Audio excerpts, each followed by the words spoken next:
Bonsoir madame, bonsoir messieurs, bienvenue dans Samedi Sport. Nous nous retrouvons comme chaque fois pour vous parler sport comme d'habitude avec cette fois-ci 3 sujets. D'abord la victoire du Daring Club Motema Pembe face à la formation de l'association sportive Vita Club. Après 6 ans, le Daring a réussi à marquer l'unique but qui a permis à cette formation de remporter une victoire précieuse devant la formation de l'AS Vita Club qui est aussi aux abois. On va parler de cette rencontre de tenants et des aboutissants. Pourquoi l'AS Vita Club a réagi de la sorte? Qu'est-ce qui va suivre comme sanction? On va en parler avec nos invités de ce soir. On va également parler de cette coup de fouet qu'avait reçu la formation de Saint-Éloi-le-Popo au stade de Martyrs de la Pentecôte. C'était face à la formation sud-africaine de Sikoukoune, si je ne m'abuse pas en tout cas, qui a réussi à éliminer l'unique formation de la RDC qui restait aux interclubs de la CAF au niveau de la Coupe de la Confédération. En tout cas, la RDC ne va pas être représentée par 4 clubs, comme ce fut le cas la saison passée. Ça sera que le tout-puissant Mazembe qui va représenter la RDC. On va également parler de cette liste de Sébastien de Sabre, les Léopards qui vont jouer 2 matchs amicaux en Espagne et en Portugal, d'abord face à la Nouvelle-Zélande et aussi face à l'Angola. Pour cela, 2 invités comme dans l'habitude de cette émission. Grâce Diakoubama, bonsoir. Bonsoir Joyce et bonsoir aux téléspectateurs d'Innov. Très bien, on se retrouve encore une fois, on est content. La semaine passée, vous n'étiez pas là. Oui, bien sûr, on n'était pas là. Le plateau m'a manqué, bien sûr. Et aujourd'hui, nous sommes de retour pour parler sport en long et en large. En long et en large, Sam ou Tony en face. Bonsoir Sam. Bonsoir Joyce et bonsoir à tous les amoureux de Samedi Sport. La Coupe du Congo de volleyball, ça s'est bien passé? Je dirais oui, hein, même s'il y a quelques pépins. Mais voilà, ça a été un merveilleux championnat qui nous a permis de voir cette action de M. Christian Matata qui a ébloui la majeure partie des amoureux de ce sport. De ces sports. On va parler Daring Club Motema Pembe Vita Club comme premier thème. Mais avant tout, je vous laisse suivre le résumé de cette rencontre et on se retrouve juste après. V-Club d'Essampé et c'était le rendez-vous du mercredi 4 octobre. 8 ans après leur dernière rencontre au stade Tata Raphaël, soldée sur un arrêt au score des Immaculés, Vita Club s'est présenté avec un sursaut d'orgueil, sachant surtout que la dernière victoire de DSMP dans ces derbys remonte au 20 novembre 2017. Midoyale, sur un coup franc, catapulte le ballon à plus de 25 mètres, le cuir se propulse à une vitesse de croisière pour finir sa course au fond du filet.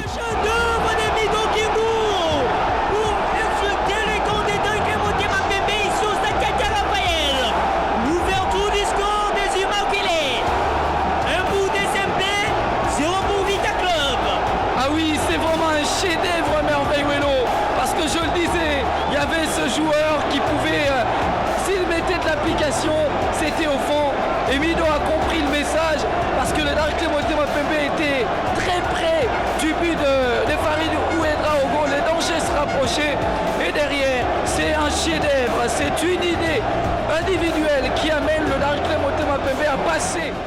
À 1-0, les carottes ont été cuites et le vert et blanc sont sortis du stade Tata Raphaël, rénové avec un succès très capital. Et c'est terminé la victoire des DSMP devant Vita Club. Comme en 2015, ils sont au stade Tata Raphaël. Voilà, c'était là le résumé de la rencontre Vita Club Daring Club Motema Pembe qui s'est joué le mercredi 4 octobre dernier au stade Tata Raphaël de la Quétule, là où l'histoire avait été écrite pour les débuts de ces 2 formations. En 2014, c'était sur coup de pied arrêté que les Mamabidi a failli mettre fin à l'histoire du Daring Club Motema Pembe. Et on va dire 9 ans plus tard, Midoyale a failli faire la même chose. Exactement, Midoyale avec son chef-d'œuvre a failli faire la même chose que les Mamabidi. Certes, ce n'est pas ce qui est arrivé avec le club, mais quand même il y a eu quelques frustrations, quelques mécontentements dans le chef de supporters de V-Club qui se sont déplacés au stade Tata Raphaël pour pouvoir suivre ces derbys historiques entre les 2 formations. Et pour parler de ce match, moi je le voyais déjà un Daring Club Motema Pembe un tout petit peu au-dessus de V-Club par rapport à ce que Daring a montré, l'image d'une équipe qui ne laisse pas perdre aussi facilement. On a vu, c'est là face à Renaissance du Congo. L'équipe était menée jusqu'aux ultimes minutes et le Daring a pu égaliser. On l'a vu contre Magné Maignan. Cette équipe était menée sur le score de 2-0, mais en seconde période, on peut dire que c'était la période du DSMP où les Immaculés de la capitale ont pu quand même réduire la marque. Donc je pense que cette équipe-là du DSMP avec de jeunes joueurs cette saison, avec de nouvelles recrues, comme aussi V-Club, mais quand même on sent une équipe qui a cet esprit-là de la gagne. Et déjà, ça s'est fait remarquer lors de ces derbys. Les meilleures occasions étaient côté de SMP et on a vu cette équipe-là concrétiser quand même l'unique occasion qu'elle avait, la meilleure qu'elle avait face à V-Club. Et c'est ça aussi la beauté d'un derby. On ne peut pas quand même quitter la maison et aller au stade pour pouvoir suivre un derby avec un 0 but partout. Il faut quand même une équipe puisse gagner. Et pour De Saint-Pé, ça fait quand même très longtemps. Vous l'avez dit, ici ça fait 6 ans, plutôt 8 ans au stade Tata Raphaël. Vous vous rappelez, la dernière victoire, c'était un but marqué par un Ivoirien dont son nom m'échappe. Mais quand même, on a vu un De Saint-Pé capable à battre V-Club en regardant les arguments sur l'aire de jeu avec un milieu de terrain solide entre la paire entre Mira Kalonji et Alvin Efoloko, la nouvelle recrue de l'Asekouya. On sent vraiment qu'il y a du répondant côté des SMP. C'est un tout petit peu avec l'expérience de Koné Junior, mais jusqu'à qui boitille un tout petit peu. Mais on sent la fraîcheur aussi au niveau de l'attaque. Quand vous avez un gars comme Matutala, qu'on a surnommé Petit Biscotte, moi personnellement je l'ai vu contre Magné Maignan. C'est d'ailleurs lui qui a provoqué le coup. La faute, exactement. Donc c'est un gars qui a de l'avenir. Et si vous prenez aujourd'hui un Rachidi Moussinga qui a repris, moi je dirais plutôt sa conscience. Du moins pour ses débuts des championnats. Voilà, on attend voir jusqu'à la fin du championnat. La connexion WhatsApp fonctionne à merveille. Puisque récemment c'était un tout petit peu obsolète. Mais aujourd'hui, le WhatsApp qu'on connaissait. Et surtout, WhatsApp a beaucoup bégayé ces derniers temps. Ah ouais. On comprend pourquoi les choses. Il y a une nouvelle mise à jour. En tout cas, ça passe bien. Il s'est mis à jour. C'est Rachidi Moussinga. Aujourd'hui, il fait parler de lui au niveau de l'attaque du DSMP. Vraiment, on sent une équipe du Daring Club Motema Pembe qui veut à tout prix finir parmi le leader de ce groupe B pour pouvoir se qualifier au niveau du play-off. Au niveau du play-off, on va donner la parole à Sam Moutoni, mes fidèles téléspectateurs. La chaîne Innov Télévision. Aujourd'hui, vous avez constaté que nous avons un tout petit peu dérogé à la règle. On s'est mis sur les couleurs des Innov Télévision. Question pour nous de vous demander, puisque cette chaîne tend à sa 2e année, qu'est-ce que vous pensez de la chaîne Innov Télévision, de programme de cette chaîne Innov Télévision? Vous pouvez envoyer des vidéos ou vos messages par écrit ou même des messages vocaux au numéro affiché au bas de l'écran. Nous en avons besoin pour peut-être améliorer notre façon de faire. Sam Moutoni, c'était le moment pour Midoyale de prendre sa revanche sur l'AS Vita Club. C'est club qui l'a blessé parce que ce joueur voulait tant.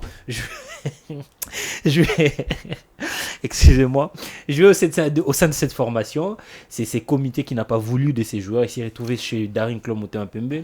La saison dernière, il a joué la Coupe de la Confédération, la phase de poule, avec beaucoup de difficultés. C'est un joueur qu'on n'a presque pas vu. Mais on constate petit à petit que c'était aussi un joueur qui méritait une place au niveau de l'équipe nationale de A', qui n'a pas, comme je l'ai dit, été mise en valeur cette fois-ci. On a senti vraiment depuis le début de cette saison que c'est un joueur qui a voulu toujours se démarquer et il a fait mouche à l'AS Vita Club. C'était le mercredi dernier. Je crois que la prestation de ce garçon est le mérite d'un mental fort. Le joueur est passé par avec club à un moment, il n'a pas eu ce qu'il voulait. Comme Mira Kalonji également. Qui se retrouve actuellement chez Daring Club. Ouais, qui a d'ailleurs fait une merveilleuse rencontre cette semaine face à l'AS Club. Mais je crois que c'est une preuve qu'il y a un certain sérieux d'un côté et ça titube de l'autre côté. J'ai été parmi les gens qui ont suivi de près cette rencontre. Avec club n'a pas donné l'impression que les supporters s'attendaient de lui. Ça faisait très longtemps qu'on avait vu le stade Tata Raphaël être pléthorique. Les supporters avaient répondu présent à cette rencontre du côté de DCMP comme du côté de l'ASV Club. Mais malheureusement, pour le Veclubien, DCMP était le maître à jouer. J'ai d'ailleurs aimé la prestation du garçon Efoloko qui était calme dans son jeu. On a vu un Norberto qui n'a pas pu, comme d'habitude, donner du tonus à l'attaque. Et ça réussit finalement dans un club Motema Pembe qui s'est permis de gagner la place de premier dans ce groupe B de la Ligue nationale de football. Match mérité après cette prestation forte et coup de phare du côté de l'ASV Club parce que ça faisait un moment que les supporters se râlaient déjà. Il y a certains qui venaient parce qu'il y a cet amour du club. On est Veclubien, on est habitué à soutenir notre équipe malgré que les choses ne marchaient pas. Mais je crois que hier, c'était la goutte de trop dans la vase. Vous avez d'ailleurs remarqué, un moment après le but, les supporters ont envahi l'aire de jeu pour exprimer leur mécontentement. Il y a eu des jets de projectiles avec... C'est un exercice qu'on a vu il y a longtemps chez Vita Club. Si je ne me trompe pas, ça remonte à l'époque des Yemweni. Très longtemps. Qui a brillé ces derniers temps par le fair play. Voilà, c'est une preuve qu'il y a des choses qu'on a encaissées à un moment et c'était le temps de réchigner ce mal-être-là.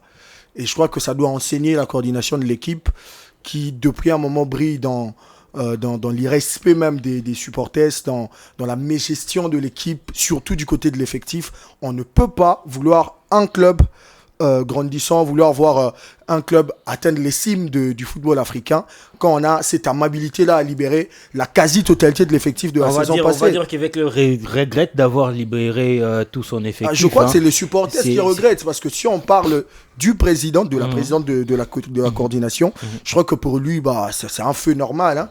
Parce que l'autre fois, quand on lui a posé la question sur le cas Omosola, il s'est permis de dire c'est lui qui est meilleur que lui. Moi, j'ai vu Omosola chez l'ASV Club. Je ne pense pas. On a tous regardé Omosola, on n'a pas vu un coup franc direct. Mais bon, on peut revoir ça en illustration, mais c'était pas quand même imparable, ces coups francs-là. Si, c'était pas imparable, mais ça fait combien de temps? C'était pas imparable. Ça fait combien de temps qu'on enchaîne de mauvaises réactions? Un gardien normal pouvait simplement faire une claquette et puis voilà. Renvoyer le ballon. C'est mal pour une personne qui gère une équipe comme l'ASV Club se permettre de cracher sur un joueur qui s'était donné un moment à l'équipe pour encenser un autre qui, avec le temps, on a l'impression que voilà, c'est pas la même chose. Donc je crois que Bestine Kazadi doit se remettre en question. Moi, je suis de ceux qui croient que si elle tient tête à rester pendant les 3 années qu'on lui a accordées, ça sera très difficile pour l'ASV Club. Parce que si on continue comme ça, ce sera cet effectif qui va partir à la fin. Et il y aura d'autres joueurs qui vont venir et la descente et peut-être avec club ne va pas se qualifier pour le prochain jeu africain parce que on le sent. On le sent, en tout cas, on le sent. Vita Club est loin de se qualifier aux interclubs de la CAF. On va peut-être revivre les scénarios qui se sont passés les années récentes où Daring s'envoyait aux interclubs de la CAF via la Coupe du Congo. Cette fois-ci, ça risque de changer de camp. Je serais pas prophète de malheur pour V-Club. Ça se sent, ça se voit, c'est pas ces V-Club-là qu'on attend. Oui, ça se sent, oui, parce que voilà, aujourd'hui, V-Club est devenu une équipe à éternel recommencement. C'est à chaque saison qu'on met de nouveaux joueurs et après on laisse partir de cadres. Depuis que Bestine Kazadi est là, moi je me permets de le dire. Bestine Kazadi avait des joueurs comme Fiston Kalala Maele, il y a Lilepo Maccabi, il y a Jési Moloko du Capel. On peut tout dire que ces joueurs-là. Non, il n'a pas géré du Capel. À son arrivée, Moloko est parti à Maniema. Non.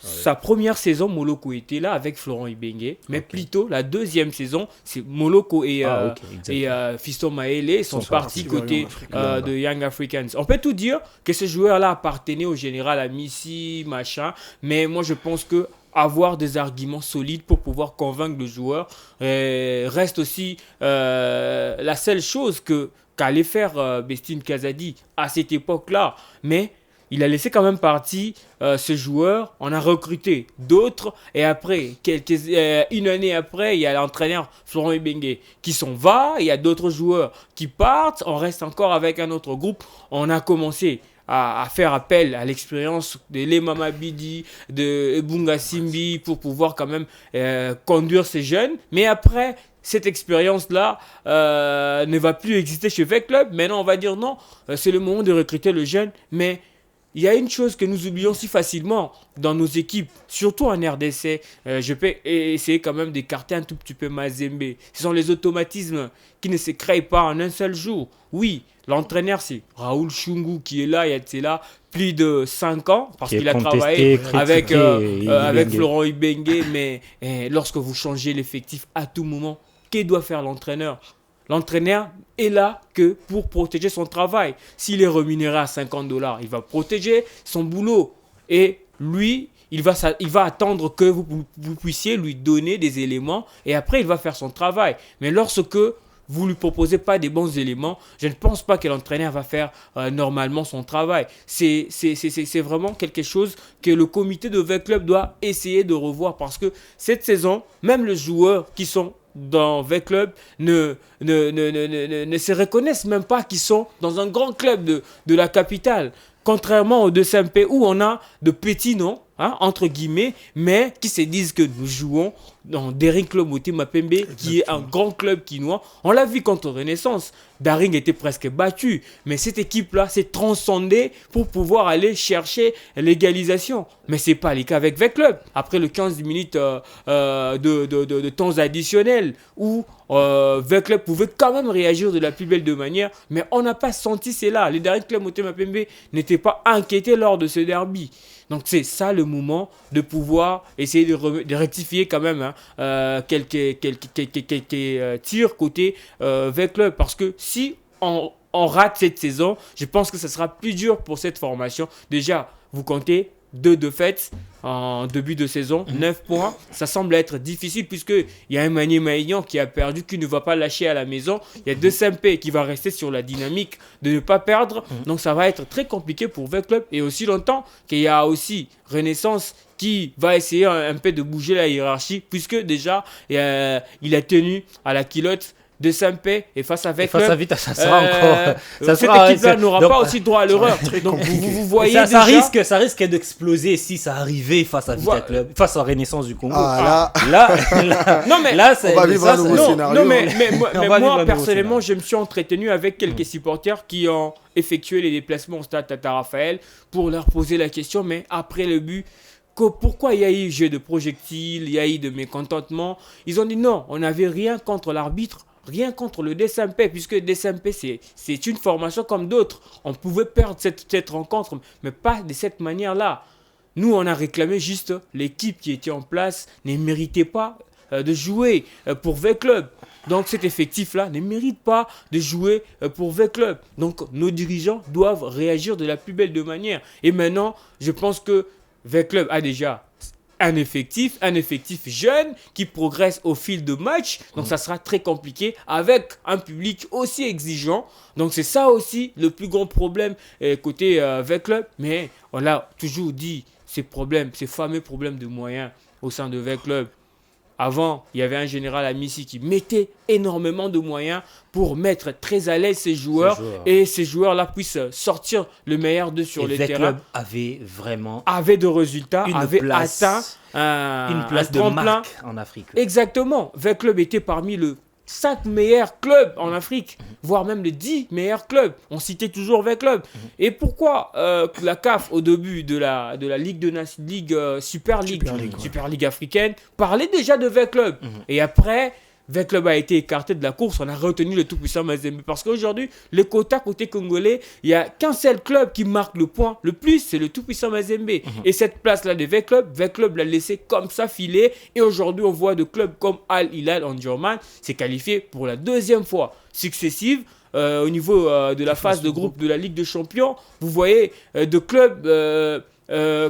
par exemple, comme Étoile du Sahel et d'autres formations en Afrique, même Orlando Pirates, vous avez Mamelodi Sundowns aujourd'hui qui maintiennent leur place au niveau africain. Mais contrairement à VEC Club, chaque saison, l'équipe ne cesse de baisser pavillon. Donc, je pense que c'est le moment d'essayer de revoir certaines choses au sein de la famille vert et noir de la capitale. Puisque ça sera très compliqué, même pour une probable qualification au niveau de play-off. Certes, Veclub a de l'expérience, mais attention, l'effectif qui est actuellement n'a pas l'expérience pour pouvoir essayer de gérer les choses. Voilà. Je voulais effleurer quelque chose. Il y a même certaines personnes qui prient pour que ça n'arrive pas. Parce que quand ils ont vu le match face au Daring Club Motema Pembe, ils ont imaginé le match face à Lupopo, ils ont imaginé le match face au tout-puissant Mazembe que nous voyons, qui est tout feu tout flamme depuis le début de la saison.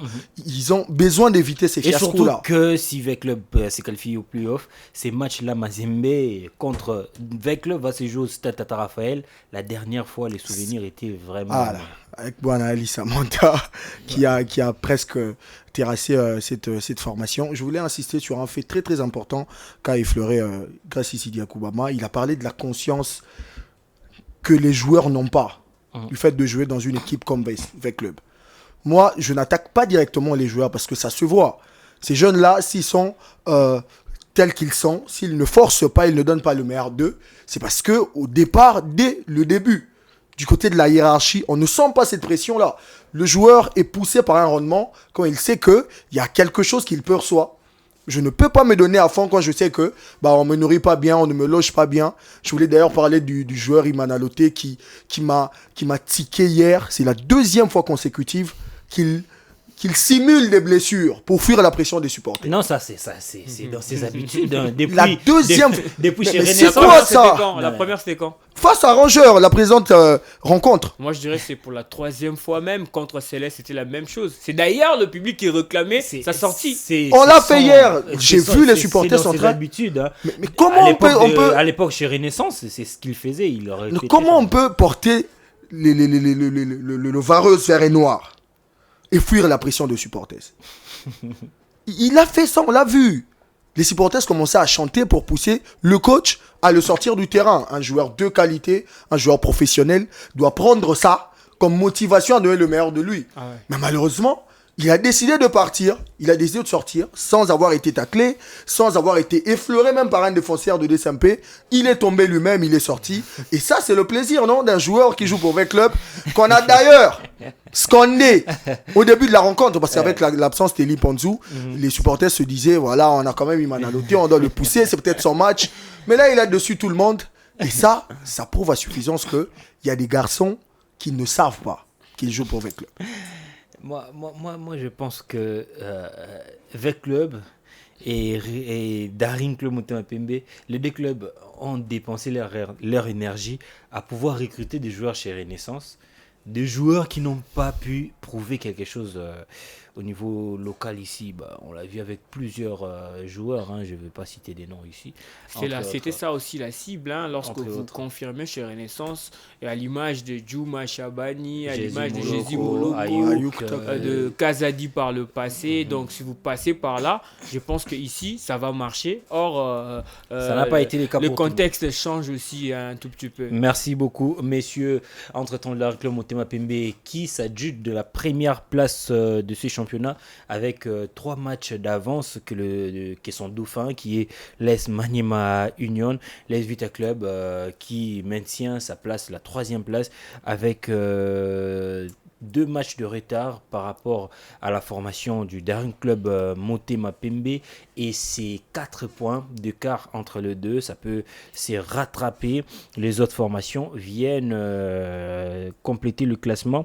Entre-temps, la formation de Céleste qui a un match de retard par rapport au Daring Club Motema Pembe, lui est classé 9e.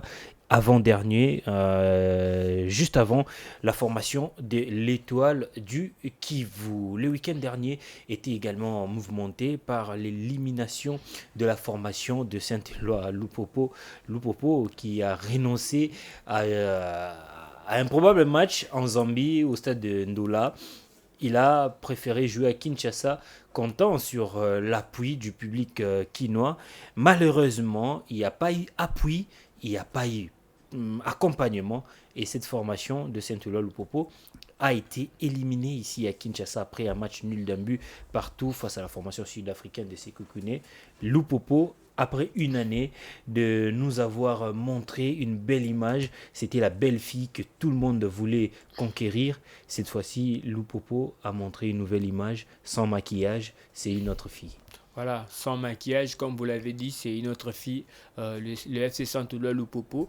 Mais moi, je le dis, tous ces jours en match aller, tous ces jours déjà en aller, lorsque vous négociez bien le match aller et que vous limitez certains dégâts, ça peut quand même vous aider à aller avec la pression du public aussi, il faut le signaler, aller quand même essayer de chercher la qualification. Mais déjà, Loupopo d'emblée, lorsque vous regardez le match aller contre Sekhukhune United, à en croire le joueur de cette formation, cette équipe était prenable, sauf que le classement monté sur place par le doyen Mohamed Magasuba ne l'a pas permis de faire un bon jeu et ça a profité à l'équipe sud-africaine à pouvoir gagner cette rencontre sur le score de 3-1. Et ici, sur place, il fallait avoir une double option, c'est-à-dire marquer 2 fois contre cette équipe et ne pas encaisser un seul but. Et le pire est arrivé puisque Loupopo était le premier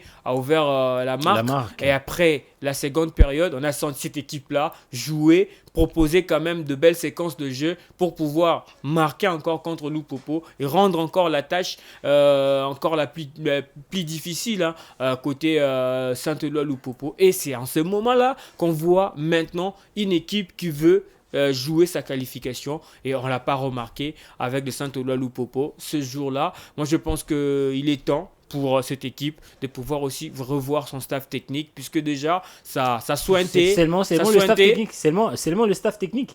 On a senti une sorte de légèreté ces derniers temps, excusez-moi. Au niveau même de recrutement, Loupopo la saison passée avait mis vraiment beaucoup du sérieux. Il a recruté. Pour recruter, on a fait une émission où on en a parlé. Où sont partis tous ces joueurs, tous ces cadres? Les Gabonais, le nom m'échappe, les liés. Où est-il passé? Junior Bayano. Où sont passés tous ces joueurs que Loupopo avait recrutés la saison passée, que cette saison on ne voit presque plus? Ils ont laissé partir beaucoup d'autres bons joueurs, de joueurs comme Siele Bengo qui se retrouve actuellement en Zambie. Beaucoup de cadres sont partis comme ça. Vous n'avez même pas mentionné cette frustration qui est arrivée à quelques heures du match. Patou Kabangou qui a annoncé qu'il n'allait pas prendre part à cette rencontre, il a été réintégré dans le groupe à quelques heures du match. Ça, ce sont des frustrations qui ont aussi joué pour cette qualification. C'est ce que je dis, il faut d'abord commencer par le staff technique. Contrairement aux années précédentes, je parle l'année d'avant et puis l'année dernière, où on a vu Loupopo gonfler l'effectif comme pas possible, recruter des joueurs qui ne vont même pas jouer au sein de cette équipe. Mais cette saison, Sam ne va pas me contredire, Loupopo n'a pas recruté plus de 10 joueurs. Donc, ça semble, on peut facilement le dire que cette équipe a ciblé son recrutement pour essayer de garder aussi son effectif de la saison passée. Et maintenant, c'est en ce moment-là qu'on doit voir aussi la force du staff technique de Saint-Éloi Loupopo. Aujourd'hui, dans Loupopo, on doit se le dire droit aux yeux qu'un Patou Kabangou, ce n'est pas un joueur qu'on peut miser l'espoir du club. Je ne pense pas. Il a l'âge je dirais pas de la retraite, mais il est au soir de sa carrière. C'est un vétéran. Non, faut pas avoir ce genre de ici. C'est un vétéran. Il est au soir de sa carrière. Donc, en Patou Kabangou, on peut que avoir l'expérience. C'est là, c'est seulement là, mais pas seulement laisser tout un match sur les épaules plutôt. L'homme au crochet magique de Patou Kabangou en ce moment. Donc, c'est en ce moment qu'on doit voir la force du staff technique. Mais avec Mohamed Magasuba, moi je suis désolé, je le sens pas. Déjà avec la saison dernière, Loupopo a loupé même la qualification au niveau de quart de finale. C'était toujours avec quelques erreurs du staff technique. Et encore cette saison, cet entraîneur-là, que même eux-mêmes, les fans de Loupopo, disent qu'il fut un instructeur de la CAF, il a perdu quelques repères au niveau technique. Quand il est revenu chez Loupopo, il se perd totalement. Mais moi, je pense que c'est le moment aussi d'essayer d'analyser ce que le coach a donné, puisque c'est sa deuxième saison. La première, c'était une phase expérimentale. La deuxième, c'est une confirmation. Il n'a pas confirmé. Il n'a pas sa place chez Loupopo. Si Loupopo veut aller loin, c'est le moment de revoir son staff technique. Grâce à vous avez été clément, Sam, excusez-moi d'enchaîner avec Grâce. Vous avez été clément avec des coachs comme Raoul Chungu pour dire qu'il n'avait pas de championnat, raison pour laquelle il a été éliminé par... moi, je n'ai pas dit ça. Si, avec Primero de Agosto, c'était parce que le club la saison passée a eu un manque de championnat cette saison, mais tous les clubs ont eu ces manques de championnat. Loupopo a refusé de jouer un match juste pour préparer cette rencontre face à Sekokune, la manche retour. Ben, ça peut aussi jouer. Hein. Ça peut aussi jouer. Ça joue toujours. On l'a reproché en maintes reprises avec Mazembe à l'époque qui préférait aller en Afrique du Nord faire un stage en lieu et place de jouer les matchs de championnat ici sur place. Il a changé son comportement et on voit le résultat. Exactement. Maintenant, c'est ce genre de laxisme qu'il faut maintenant bannir au sein de Loupopo. Certes, l'équipe a le moyen qu'il faut. L'équipe doit aussi jouer de matchs pour pouvoir essayer de préparer ses rencontres au niveau des interclubs de la CAF. Le rencontre des interclubs de la CAF et celle du championnat national, ce ne sont pas presque le même rythme, mais vous pouvez quand même gérer cela à partir du championnat national. Si vous voyez chez Koukoune avant de jouer Loupopo, cette équipe a fait 3 matchs au cours d'une même semaine avant de jouer Loupopo. Mais Loupopo n'a pas joué. Loupopo préférait préparer son match, venir ici à Kinshasa, multiplier les entraînements sans pour autant jouer et après au finish être éliminé. Donc ce sont des choses qu'il faut enlever dans le chef de nos dirigeants même. Parce qu'ils ont peur que lorsque nous allons jouer lundi, et un match de championnat, alors qu'on a un match de la Ligue des Champions le samedi, les joueurs peuvent connaître quelques pimpins physiques, donc il y aura des cas de blessure. Non, c'est ça le football, la beauté du football, c'est ça. Lorsqu'on veut maintenir le rythme, on doit jouer. Et maintenant, ce n'est pas ce qu'on a vu avec le Saint-Éloi Loupopo. C'est comme si c'était une équipe qui ne jouait pas le championnat depuis et qui se retrouve au niveau de la Coupe de la Confédération face à Sekokune United. Une équipe qui est venue vraiment avec un mental de guerrier pour pouvoir sortir les jaunes et bleus. Je me souviens d'une entrevue entre le joueur qui avait marqué le but d'ailleurs, l'unique but de Loupopo, Manu Boula Lobota, chez notre confrère Roby Ebengo. Il a dit qu'il fallait recruter chez Loupopo. Je pense bien on va lui donner raison. Merci beaucoup, Grâce Diokbama. Sam Moutoni, Grâce a beaucoup parlé de cette rencontre. On va un tout petit peu rester dans le détail de la rencontre, mais Loupopo, qui a fait plusieurs années à ne pas jouer les interclubs de la CAF, la saison dernière, ses supporters espéraient revoir leur équipe jouer à l'œil nu, mais ce n'était pas le cas parce que Loupopo, après la non-homologation du stade de la Kenya, Loupopo avait choisi d'aller livrer ses matchs en Ndola, en Zambie. Cette saison, malgré plusieurs efforts, ça n'a pas été le cas. Loupopo va jouer son unique match d'espoir ici à Kinshasa, mais refuse même à ses supporters de revoir le match même au niveau des médias parce que la retransmission de cette rencontre avait été refusée par les dirigeants de cette formation de Lumpa. Est-ce une bonne décision puisque 100 ans la forme de Loupopo, on peut se dire que la saison prochaine semble être difficile de revoir cette formation au niveau de la CAF. Je crois que ça prend la connotation d'une prémonition de la part des dirigeants de cette équipe. Je crois qu'ils sentaient déjà le danger venir. C'est pourquoi ils ont essayé d'éviter le dégât.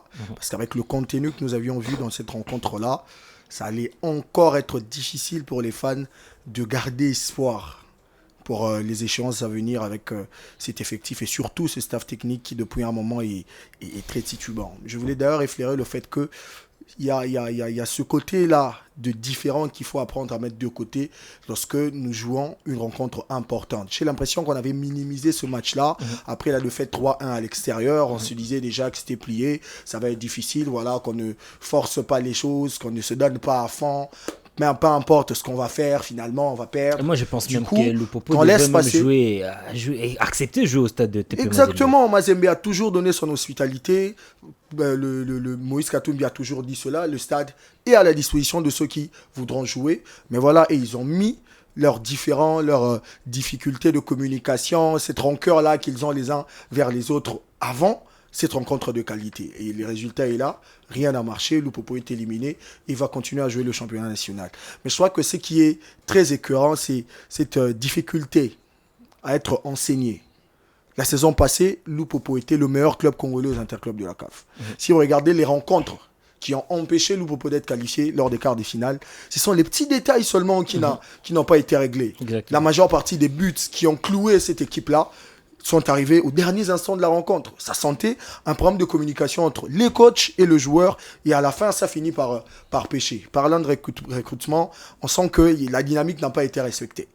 La dynamique de l'équipe n'a pas été respectée. Il y a eu un problème de communication entre les joueurs et le staff. À la veille d'un match aussi important, Patou Kabangou fait sa gueule de bois, il fait son ras-le-bol. Ça convainc le staff à le réintégrer à l'équipe, ce qui, je crois, a affecté le mental de joueur. Et après, les résultats n'ont pas été probants. On a vu une équipe de Sekoukou être à l'aise à Kinshasa, comme s'ils jouaient à domicile. Les supporters, malgré le fait que le stade était accès à tous, l'accès était à tous, on n'a même pas vendu des billets, le stade était vide. Je me pose la Il y question. a eu un problème de communication, bien sûr. Qui savait que C'était à la match veille était- qu'on a annoncé Qui que le savait stade, que Mais pour un match- il y a eu L'accès une était dynamique? Est-ce gratuit. que on a contacté les supporters des Vita, des Daring, de Renaissance, leur dire de venir soutenir la formation de Lupopo, parce que même la Lina Foot avait décalé la rencontre Vita Imana pour permettre à ce que ces matchs-là puissent se jouer avec un air d'unité, avec les supporters qui viendront soutenir les clubs de Lupopo. Et là, c'est de ce côté-là aussi que ça pêchait du côté de la communication de l'équipe.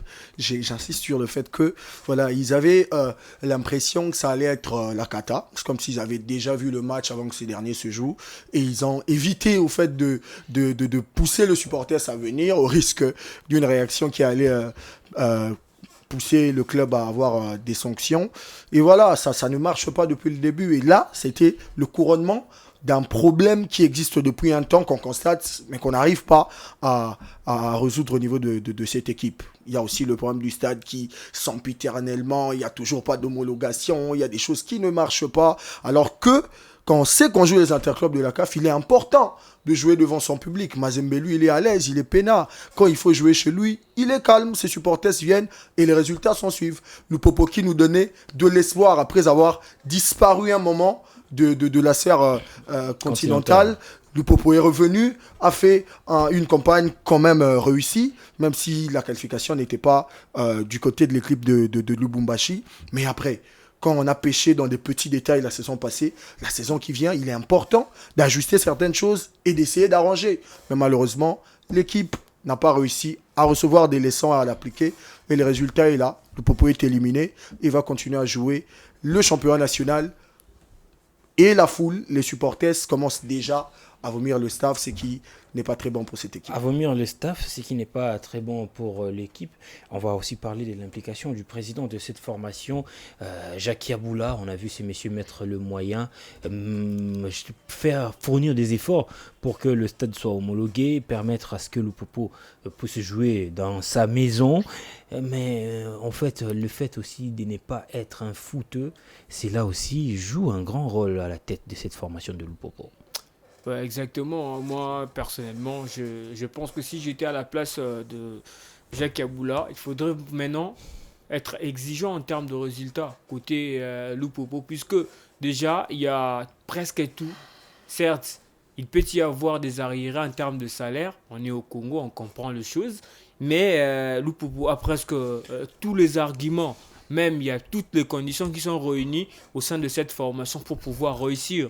Moi, à sa place, je vais être beaucoup plus exigeant en termes de travail, en termes de résultats et surtout même au niveau des interclubs de la CAF, les têtes doivent tomber. Et après ça, il faudrait maintenant aller chercher la Ligue nationale de football. Pourquoi pas? Pour un club comme le Saint-Oula Lupopo, les supporters en ont oublié, il y a c'est là longtemps. Est-ce que le fan de Lupopo aujourd'hui pense qu'ils peuvent aussi gagner la Ligue nationale de football? alors que vous avez un effectif que vous avez conservé la saison On dernière. risque de vivre une Coupe du Congo mouvementée. Hein. Ah ouais. René, La voix imaginez officieuse. une Coupe du Congo Renaissance Déjà- Lupopo avec club, ben, ça sera. Bon, ça ça fait quand même 2 saisons. Ça fait quand même 2 saisons où Lupopo se qualifie par la voie mais de la ça Ligue risque de nationale ne pas être football. le cas. Bon. Manier Maignan qui hausse le ton, Mazembe qui ne veut pas baisser le bras. Il y a la formation comme Dauphin Noir qui se réveille. Il y a d'autres formations Simba aussi qui viennent. On risque de vivre une Coupe du Congo. Ben, ça assez aussi, mouvementée. c'est la beauté du football. Mais moi, je pense que côté Lupopo, c'est maintenant l'heure d'être exigeant en termes de résultats, puisque cette équipe-là a presque tout.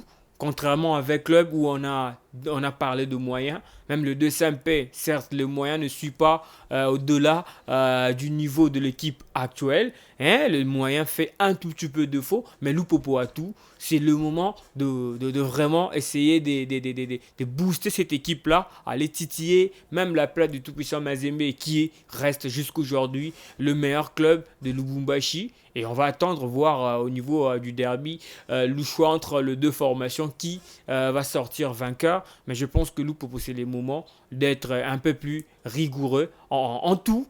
Pour un certain Jacques Kaboula qui est à la tête de cette équipe qui a redynamisé les Saint-Éloi Lupopo, puisque déjà après 2016 que cette équipe-là avait goûté aux délices des interclubs de la CAF, le club n'a pas pu jouer encore cette compétition. Donc, et après, il est venu, il a essayé de mettre les choses en place. Aujourd'hui, il y a des joueurs qui sont là, qui sont rémunérés. Et maintenant, il faudrait être exigeant. Ce n'est pas que tout joueur qui viendra au sein de Saint-Éloi Lupopo qu'on doit acheter absolument. Non. Il y a des choses qui viennent même là, mais je ne voudrais pas en parler ici, mais Comme dans les jeux FIFA, lorsque vous avez un budget, donc vous achetez comme vous voulez. c'est à tout moment qu'il faudra acheter, et même ses collaborateurs au club veulent même faire venir d'autres joueurs, puisqu'ils savent qu'ils vont obtenir leur pourcentage. C'est en ces moments-là que quelqu'un qui s'y connaît en matière de football ne sort pas son argent pour gaspiller inutilement. Voilà, on va utiliser les peu de temps qu'il nous reste pour parler des léopards de la RDC, la République démocratique du Congo qui va jouer deux rencontres, livrer des rencontres amicales. Ça sera pour ce mois d'octobre. D'abord en Espagne face à la nation nouvelle-zélandaise et puis aussi face à la nation angolaise, le deux rencontres. Sébastien Desabre avait publié sa liste de retenue avec quelques joueurs qui sont à leur première sélection.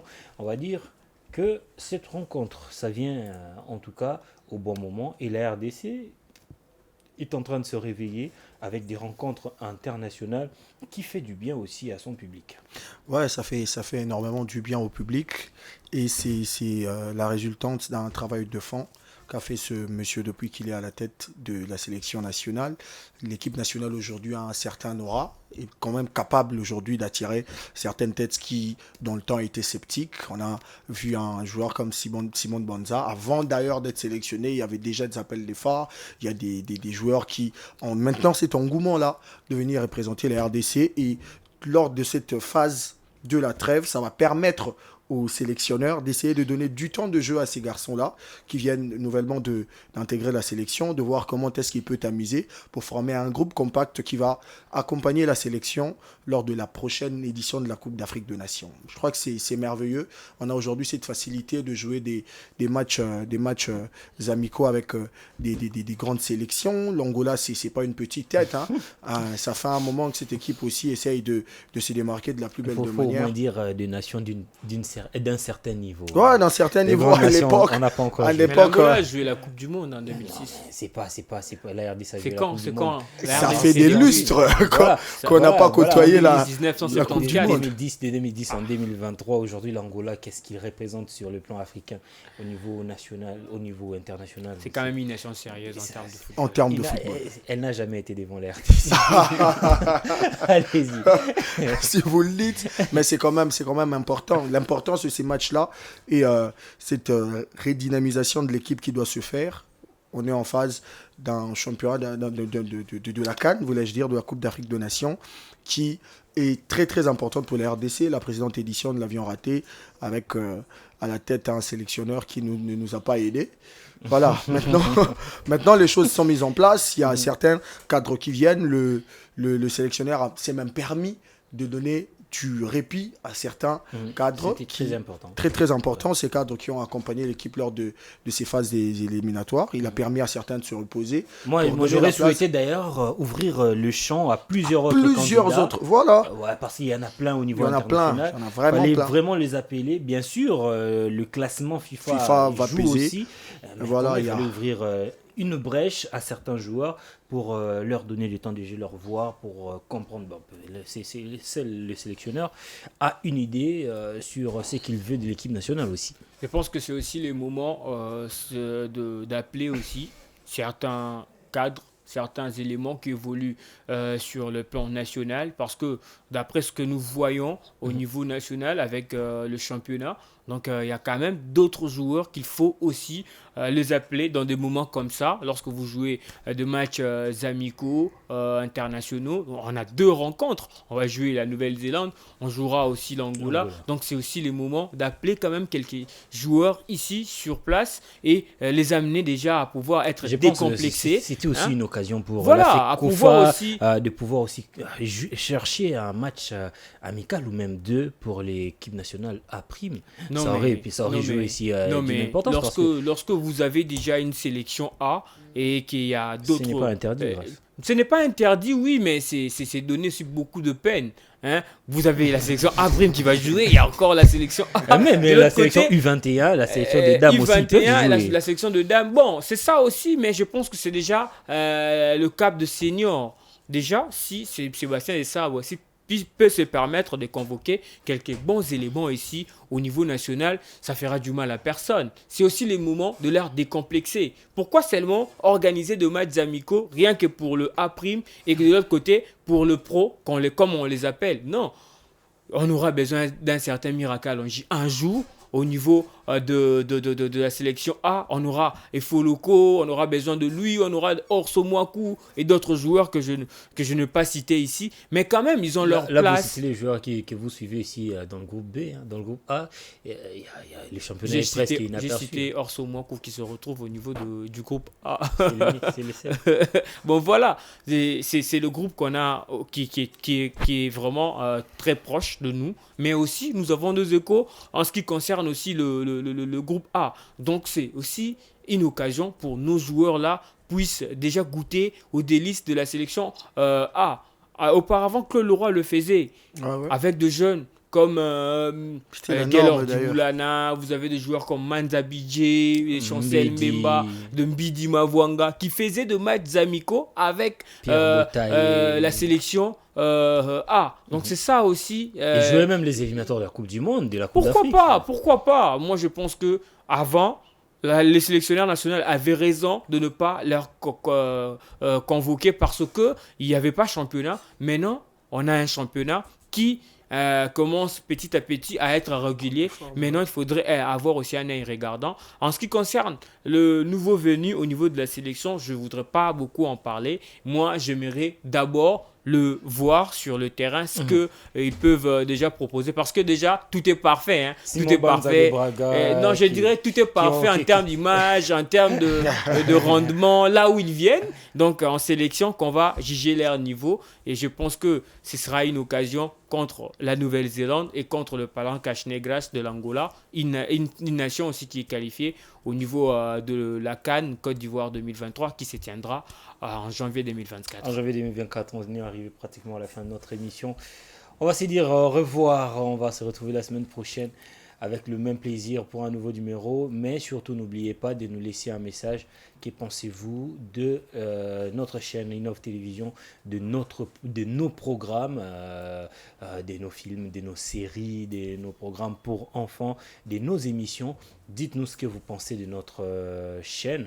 Envoyez-nous de messages vocaux, vidéos, ou même vous pouvez nous appeler au numéro affiché au bas de l'écran. On se dit au revoir. On se retrouve la semaine prochaine avec le même plaisir pour un nouveau numéro.